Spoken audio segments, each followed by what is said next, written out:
In an attempt to increase national exports, Nigerian governments are creating free trade zones to attract more foreign investors, usually by exploiting the comparative advantage in the country.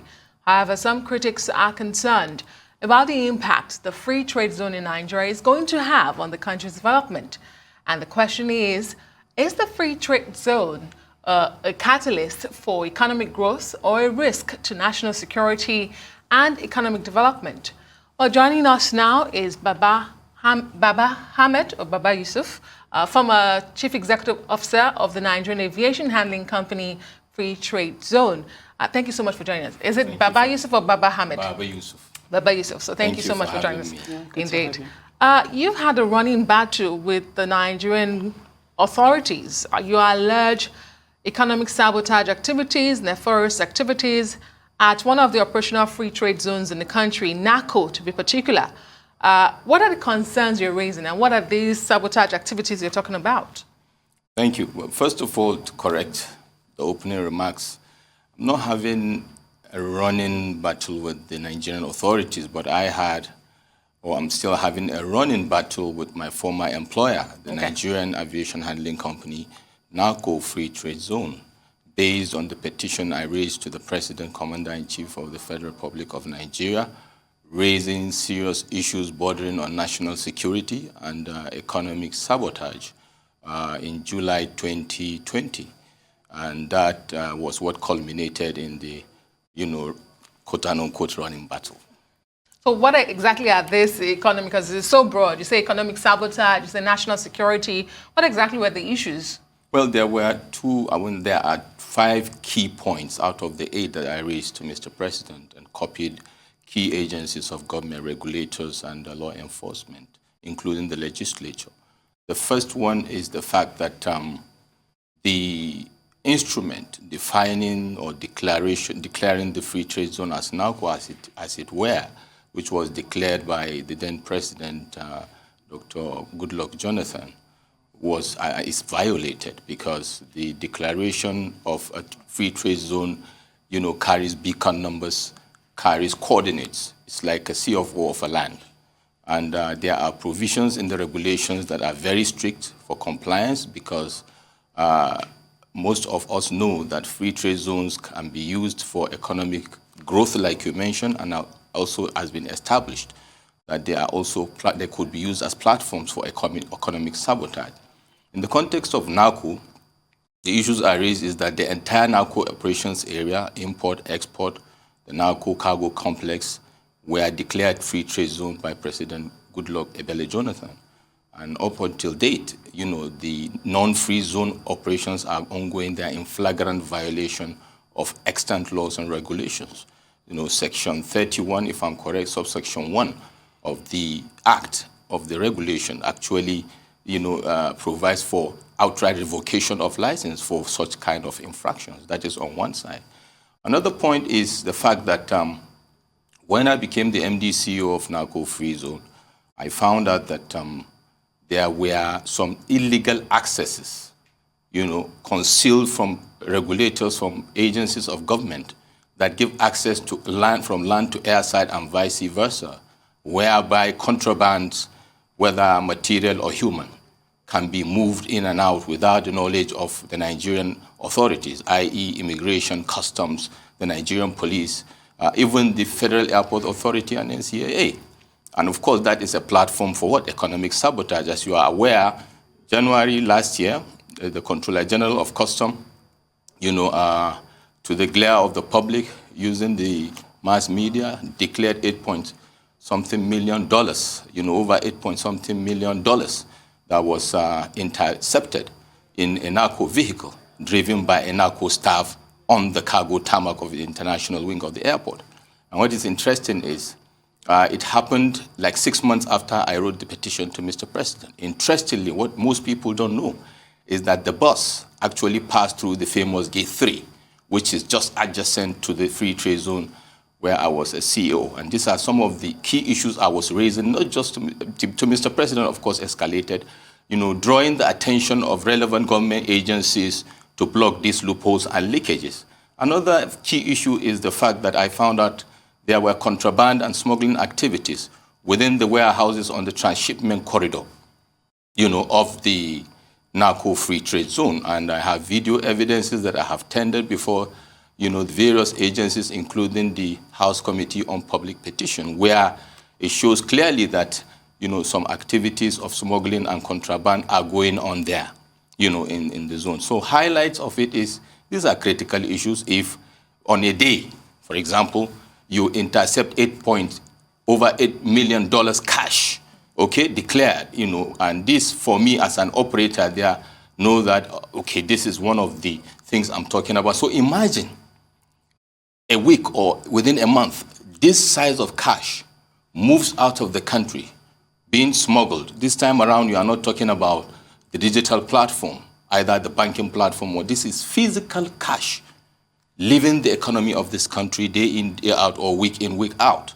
And I wonder what kind of economic magic we can do to turn around the economy of this country. Okay. So these are some of the salient issues I raised in that petition to Mr. President. Yes, salient issues indeed. But I want to ask you, when you talk about plugging loopholes, some would say what you've described is tantamount to either a systemic or even endemic problem, because what you seem to be suggesting is that free trade zones in themselves are avenues for smuggling. And particularly, I want you to help me just, qualify this, particularly airport free trade zones. So is plugging, because what you met when you were made CEO, MD, was something maybe you hadn't anticipated. Are we dealing with a much more fundamental problem than just plugging loopholes? Yes, to a certain extent. First of all, I think the key issue we have in this country over and beyond free trade zones or airports is the political will. Okay. In this case, not in the context of Mr. President, but the various key stakeholders holding key positions where they have been entrusted with responsibilities of enforcing rules and regulations. There will always be loopholes. There will always be, avenues for corruption or for criminality. That is why we have laws. And if laws will not be enforced, and if there won't be insurance of compliance with those laws, it is easy and natural for people to break those laws. So coming back to the issue of free trade zones, now, let me be clear.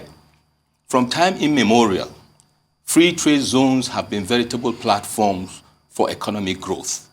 Even before, the advent of the imperialism that led to what you have African, even back in the days, in our communities, we had this semblance of free zone. So free zone is a key success factor in a catalyst for economic growth.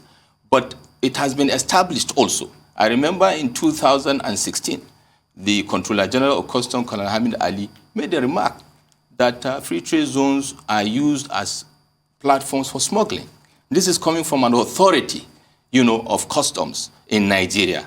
Of course, various times we have seen where, in cases some free zones have been, there have been operations where these kind of things have been detected. But coming back to my own case, airport free zones are actually specialist free zones. They are actually veritable platforms to enable the success of even the landlocked free zones. I call them the economic gateways. Dubai airport free zone is there, and a lot of other ones. So the existence of these free trade zones are key. But the how they are operated, how they are regulated, are very critical to the achievement of the set objectives. And that is why if you have a Nigerian Export Processing Zone Authority that is vested with the responsibility of superintending, supervising, overseeing, and ensuring compliance with regulations, and is not able to deliver on that mandate, definitely, whether it is an airport-free zone or it is a seaside-free zone or landlocked, it will become a platform for economic sabotage, as we have seen in this case. All right, so two quick questions. You are the former Managing Director and Chief Executive Officer of the NAHCO Free Zone.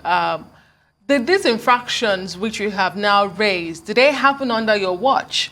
And what did you do at that time? Also, I want to know what has been the reaction so far. I mean, we saw a clip of you appearing before a committee of the National Assembly on public petitions. Absolutely. What has been the outcome of that?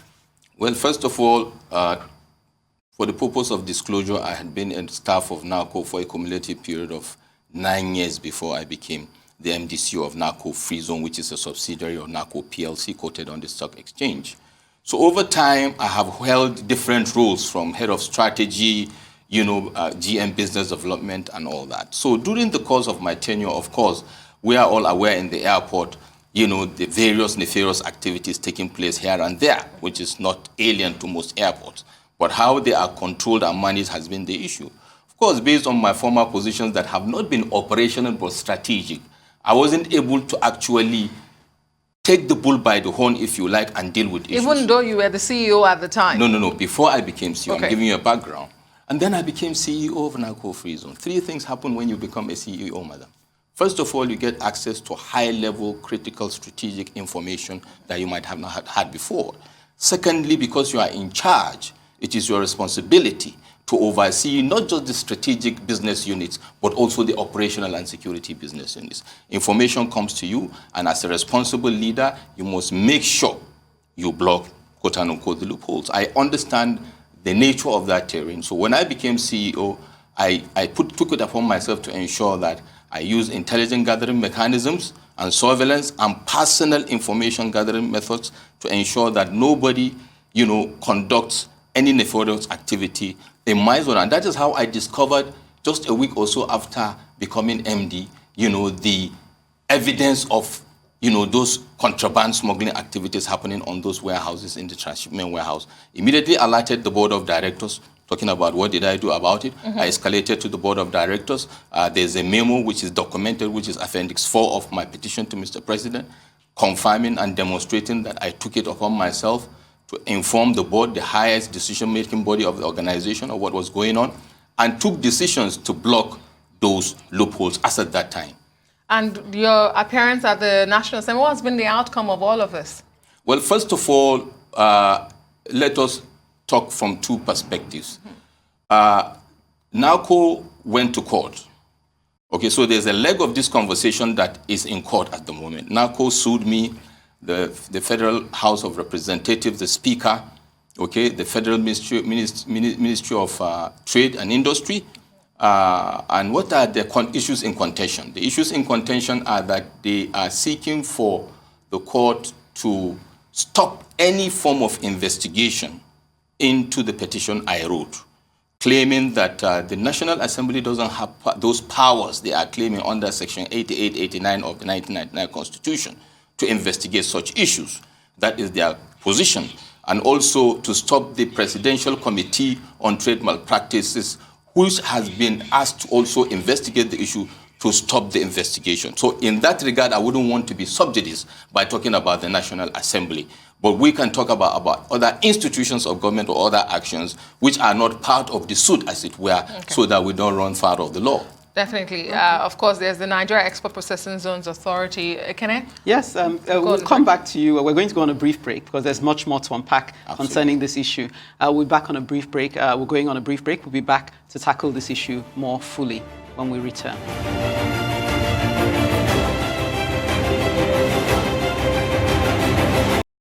Okay, we're back, and this is Newsday, and we're still with Baba YUSUF, former CEO of the Nigerian Aviation Handling Company Free Trade Zone. Good to have you. And before we left off, you were qualifying certain things my colleague mentioned, but I want to also raise the issue of the fact that you threw some very weighty allegations that even involved saying that some government agencies were not remitting funds that they had taken from the Free Trade Zone. That wouldn't have gone down too well. So it's fair to imagine that you've made quite a few enemies. What sort of response have you had in terms of backlash from this position you've taken so far? Well, before taking this position, I know it's natural, it's normal when you try to put up resistance to this kind of impunity, there will be repercussions, there will be backlashes. It's a decision one has to make. Do you want to face that or not? And I'll tell you my motivation. When I wrote this, before I wrote this petition, I engaged the agencies of government. And to be clear, not all government agents or agencies are bad. Okay. We always have the errant ones, the bad ones that spoil the name of the majority. But what is important is those majorities also need to understand that the pungent smell of the act of the minority actually envelopes the whole. and gives it the name that it does. But I know there are some wonderful people in various sectors of the government. Now, having said that, we've run foul of the law, but we are happy that even at the sitting, at the public hearing, government agents came to say, yes, some of the allegations we put forward are true, and that they have taken acts to try to contain or stop them. And bottom line, it means it has been happening. For how long, we may not know, but to the glory of God, now they have committed in public that they have confirmed the illegal accesses exist, and that they are there, and they have quickly gone there to block. Well, the damage that has been done between the time we are able to raise the issue and before then, only God knows. So, yes, we expected that, but my happiness is the likes of Zainab Aliyu, a young lady that was arrested in Saudi Arabia on charges of drugs trafficking, and to the glory of God, she was exonerated. But investigations showed that some of the staff of NAHCO were involved in placing drugs in people's baggages in the airport. And these are some of the issues that actually pushed me to, as dangerous as it may be, come forward and raise these issues over and beyond, my personal, sense of civic responsibility. How many people are in jails around this world that are in jail for drug trafficking because some people around the airport or in the airport actually committed that act of putting drugs in their bags? And will I stay with my conscience, knowing that this is happening, either from a position of middle senior management or as a CEO, and just quietly walk away the way I did and say all is well? That I couldn't do. And then whatever we are facing today, we believe God will protect us. Okay, so your former employers responded and they say your claims are malicious. They say you're doing all of this because they have refused to pay what they term undeserved severance package of 125 million naira, 125.9 million naira as performance bonus for 7 months. They say it was non-performance, and that's their word. I'm quoting them directly. How do you respond to this? First of all, I would like to respond to it because we need to set the record straight. But I think Nigerians are wiser than that. They are better than that. As a former employer or employee, there are mechanisms for pursuing my legal rights or my entitlements. Come on, I was a former CEO. We have the industrial court. We have a contract that binds us together.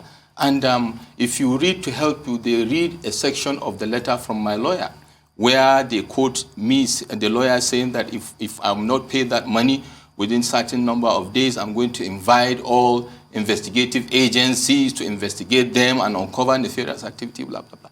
You see, the point is, yes, we wrote that letter without trying to neutralize the importance of issues of national security and economic sabotage, just to put the record straight. You see, NAHCO Free Zone is operating under a highly regulated environment. The NEBZA has what is called an operational guideline. And Section 4E, Part 8 of the NEBZA operational guideline provides processes where there are issues of employer-employee discord. In this regard, the issues of my entitlement. So I was flagging a warning to them that if they don't pay me my entitlement, I will initiate Section 4E, Part A, which is my right. What is it? To invite what is called the regulator. In this case, is the investigative agency, because what they will do is to come, look at my presentation, come and physically inspect the location vis-a-vis the veracity of my claims for entitlement. So you're not extorting NAHCO Free Zone, is what you're saying? Absolutely not. They're claiming this is extortion, but let me just bring in, because you had already said some aspect of this issue is in court. Yes. Are you not confident in the process of the courts? Of course. I am not the one that went to court. They went to court. So are you confident? Absolutely. In the process of the courts? Absolutely. Yes, and maybe you bring us up to speed on where, because I know we spoke off air about where the court proceedings have come to date. But I want you to just zoom in on the concealed illegal access you mentioned. Give us an understanding of the implications of these access points. Very simple. The Federal Airport Authority of Nigeria, the company secretary represented the MD at the hearing, and he confirmed that they exist. Private to the document they have presented, and NCA as well. The implication is simple. This is an international airport cargo section. Cargo and human movements in and out is like crossing a border. It's technically a border crossing. And that is why any access land to air side in the airport must be approved by the FAN and NCAA, the regulators and the operators of the airport, and must be known and must be manned properly, to ensure that there is no illegal movement. In this case, those illegal accesses have been existing even before I became MD. Okay, so what it means is it presupposes that, just also as confirmed by the document presented by FAN, that yes, these contraband activities could have been happening because nobody knew they existed. And NAHCO as an organization did not deem it fit to seek for approval before creation of this access or to inform authorities so that the accesses will be manned until I raised these issues and this petition. And then the NCAA and FAN quickly went there, confirmed it, and blocked it. The implication is very serious. Illegal immigrants, but that's one thing. Imagine this state we are of terrorism. The cargo aircraft parked 150 meters from the transshipment warehouse where the video I submitted showed evidence of contraband activity. So it means that somebody can land on that, from that aircraft, moved into that transshipment warehouse, and come into what you call Nigerian territory. Custom is not aware, immigration is not aware, FAN is not aware.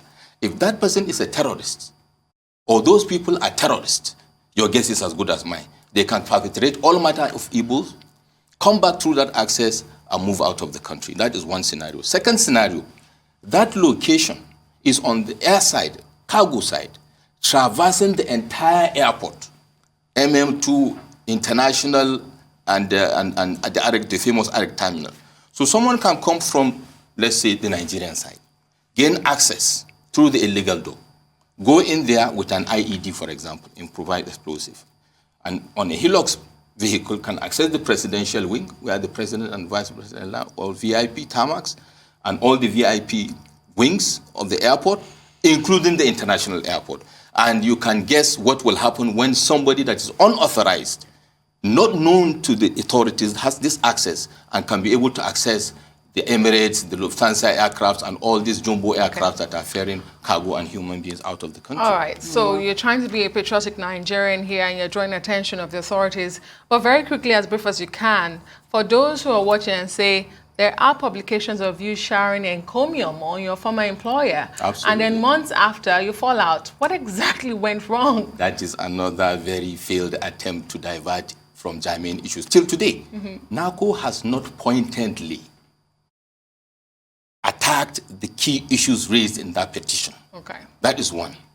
Two, the interview I gave about 1 week or a few days after I left NAHCO to the Newsday newspapers, what they did was to select a portion of the publication. Paragraph 4 and 5, for those that have access to the publication, I reiterated the importance of compliance with regulations and the consequences of that. Well, Mr. Baba YUSUF, we wish you all the best. Thank you so much. Of course, keep us informed on this, your patriotic journey. Thank you so much. Thank you so much. I appreciate it.